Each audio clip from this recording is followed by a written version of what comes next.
gosh. First of all, I have to say, I love those couples. I mean, you know, if you're watching this after we air, rewind. Okay, it's all about finding love today. We are back with Jessica O'Reilly and dating coach Minnie Lane. Now, Minnie is new to us. She's from London, and she's got a new documentary, and it is called The Pickup Game. I want to hear all about this one. Tell us about the documentary. So the documentary is an expose on the billion-dollar pickup industry, which is predominantly men teaching other men how to seduce women. Wow.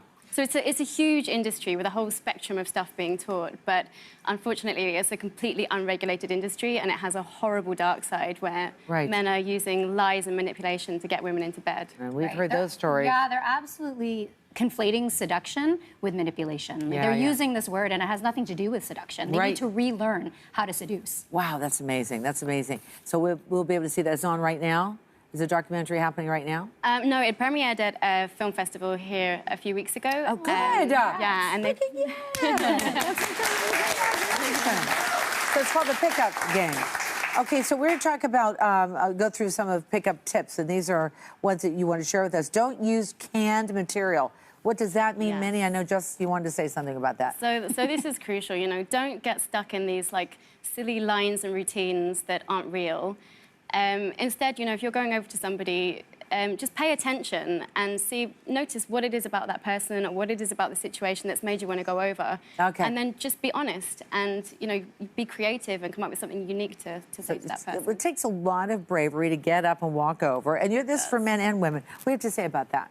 Well, I think that's great advice. And I think one of the problems is that the onus of responsibility in heterosexual dating falls on men. And of course, not everyone's hetero. I want to shout out all my queer and non-binary folks out there. Yeah. But ultimately, don't let your gender determine how you approach someone, or if you approach someone, or how you date, or who pays. What's between your legs doesn't determine how the relationship unfolds. It's what's in your head, it's what's in your heart. And I think we need to break away from these gender stereotypes. And that's really what fuels this really nasty pickup industry. Yeah, for sure. Don't fixate on those pickup lines. Good Lord. No, and in fact, just don't be too worried about what you're saying. You know, an opening line is just that. It's just to break the ice and open up a conversation. You've got a good one to suggest to everybody? Or do they have to come up with their own? You know, I think focus more on your energy, your body language. Okay. Rather than the sentence your mindset. Yeah. Right. Yeah. Don't take it from a James Bond movie. Really don't. We've heard it. We saw the movie, too. Okay, what do you have to say about that, Jess? Yeah, I mean, you basically say hello. And I also think it's important to ask permission to engage with someone. I'm not saying you have to say, is it okay if I speak with you? But pay attention to the cues, because not everybody wants to be spoken to. If I'm sitting in a coffee shop with headphones on my computer, it's probably not the best time, right? You want to read whether or not I'm interested. If I'm on the subway with a book and you say hello and I just smile, you don't have to keep pushing. I think we need to be mindful. That gets into our next one, the lurking thing. Yes. Yeah. Yes. Do not lurk. You know, I see this all the time. You know, a guy sort of walks up to a girl, bottles it, starts standing behind her, sort of trying to pluck up the courage to speak to her.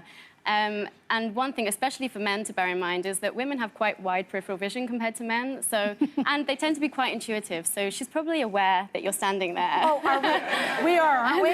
Hey, they're coming up on the left, on the left, on the left. Love your shoes. On the left, on the left. Hi, how are you? Oh, great, here he is, right? So you have to be aware of that. What do you have to say about lurking? And in fact, it can be very intimidating. It's not just that it's awkward for us. We walk through life protecting our bodily safety. You know, I walked home last night, just one block in the dark and a little bit late. and it's very nerve-wracking to just be in a woman's body, so be mindful of that. And if you are feeling shy, regardless of gender, again, I always say take 7 seconds before your date, before you walk in, before you walk out of the house, and envision a powerful moment in time, a time when you felt really confident to kind of assuage your nerves, get in the mood, and feel great about yourself. Because, and as you say, confidence is everything. It is. If you're liking yourself, they're going to be more open to talking to you. Right.